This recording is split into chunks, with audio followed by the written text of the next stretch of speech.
Well, it's becoming easier and easier to register your pet as a service animal, even if you don't need one. KOMU8's Amber Sipe tells us how this could affect people with real service animals and those who train them. Some people find solace in a furry face.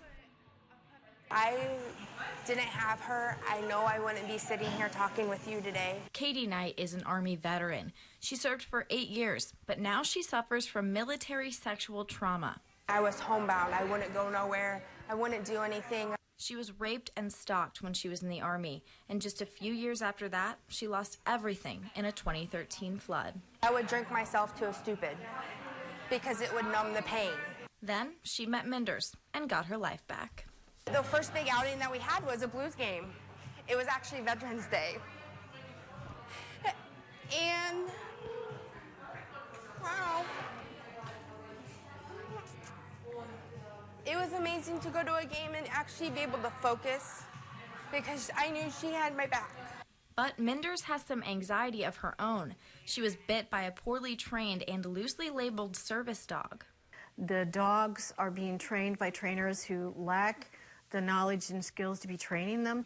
Cindy Ludwig trains service dogs, and she has seen a nationwide problem with service dog fraud.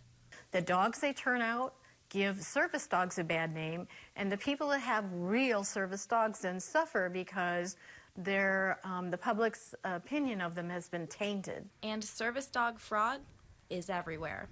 Registering your dog as a service dog is as easy as going online, hitting a button, and paying a fee. I think on the federal level, it needs to be regulated a lot more. If an animal enters a business, that business can only ask if it is a service animal and what tasks the animal has been trained to perform, since the law requires a service animal be task trained. The public is not yet educated enough to know the difference between a real service dog and a fake one. When you take an animal into a store and it's not properly trained, that it hurts the reputation of a real service dog. And that can lead to distractions for a saving grace like Minders. Now, as KOMU8's Amber Sipe reporting, Ludwig also says it is important to know the difference between a service animal, therapy animal, and emotional support animal. To find out more about all those differences and the consequences of service animal fraud, be sure to check out our website at KOMU.com.